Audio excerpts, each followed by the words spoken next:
ریشے دار غذائیں کیا ہوتی ہیں اور ریشے دار غذاؤں کی کیا اہمیت ہے، اس کے بارے میں ہم آپ کو کچھ بتانا چاہیں گے۔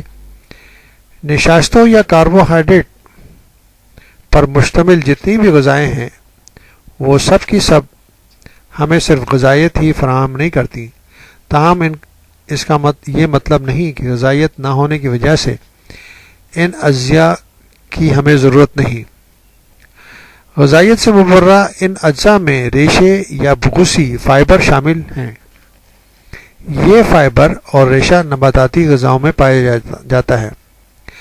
اس کی وجہ سے غذا کی مقدار بڑھتی ہے اور غذا ہضم ہونے کی رفتار سست ہوتی ہے، جس سے شکم سیری کا احساس دیر تک برقرار رہتا ہے۔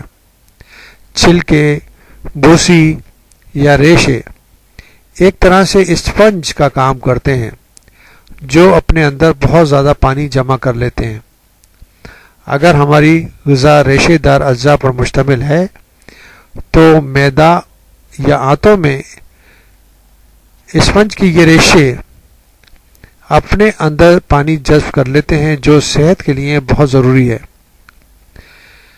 لہٰذا یہ کہا جا سکتا ہے کہ یہ ریشے اگرچہ غذائیت بخش نہیں ہوتے لیکن اس کے باوجود ان کی اہمیت کم نہیں، اور ان کی ایک دوسری خوبی یہ ہے کہ ان کی وجہ سے ہمیں حراروں یعنی کیلوریز کا بوجھ بھی نہیں پڑتا۔ فائبر یا ریشوں کی دو قسمیں ہوتی ہیں، ایک قسم پانی میں حل پذیر ہوتی ہے اور دوسری حل نہیں ہوتی۔ اگر آپ کی غذا میں حل پذیر ریشے یا زیادہ شامل ہوں تو ان کی وجہ سے مرکب کاربوہائیڈریٹ کا جذب ہونا سست ہو جائے گا۔ حل پذیر ریشوں کے بہترین ذرائع سالم اناج، چھلکوں کے ساتھ گندم، جو، جوار، چاول، پھل، سبزیاں، بیج، پھلیاں اور دالیں ہیں۔ سیب، رسدار پھلوں اور اسٹرابیریز وغیرہ کے گودے میں جو چپکنے والی مٹھاس پائی جاتی ہے جس سے جام جیلی کے بجائے بنانے میں مدد ملتی ہے، وہ بھی حل پذیر فائبر ہوتا ہے۔ غیر حل پذیر ریشے غذا کی مقدار بڑھا کر اور پانی جذب کر کے آپ کے نظام ہضم کی مدد کرتے ہیں۔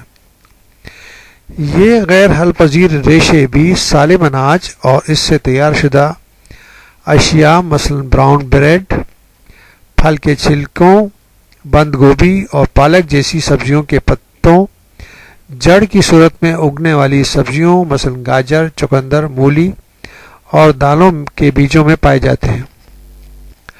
اگر آپ پہلے ریشے دار غذائیں استعمال نہیں کر رہے ہیں تو ایک دم سے ان کو اپنی غذا میں شامل نہ کریں، کیونکہ اس سے آپ کا ہاضمہ خراب ہو سکتا ہے، پیٹ میں گیس بن سکتی ہے یا ڈائریا، دست لگ سکتے ہیں۔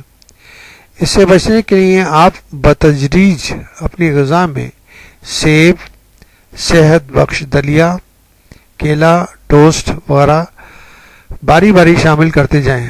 جب آپ اپنی غذا ریشے دار چیزوں شامل کریں گے تو آپ کو پہلے سے زیادہ پانی پینے کی ضرورت ہوگی تاکہ وہ زیادہ پانی آسانی سے جسم میں خارج ہو سکے۔ غیر حل شدہ ریشوں کے استعمال سے جہاں اجابت باقاعدگی سے ہونے لگتی ہے، وہیں آنتوں کی سوجن یعنی ڈائیورٹیکولائٹس کی تکلیف، قبض یعنی کانسٹیپیشن اور بواسیر یعنی پائلز کا خطرہ بھی کم ہو جاتا ہے۔ غذا میں شامل حل پذیر ریشے خون میں کولیسٹرول کی مقدار بھی گھٹا دیتے ہیں، جس سے قلبی شریان کی بیماریاں مثلا سینے میں درد، انجائنا، ہارٹ اٹیک اور فالج کے خطرات بھی کم ہو جاتے ہیں۔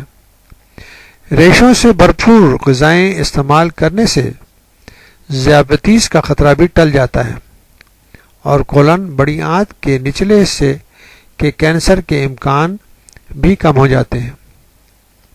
اس طرح آپ ریشے دار غذاؤں کو اپنی غذا میں شامل کر کے بے شمار بیماریوں سے بچ سکتے ہیں، جن میں بڑی بڑی بیماریاں ذیابیطس، ہارٹ کی بیماریاں، دل کی بیماریاں اور کینسر بھی شامل ہیں۔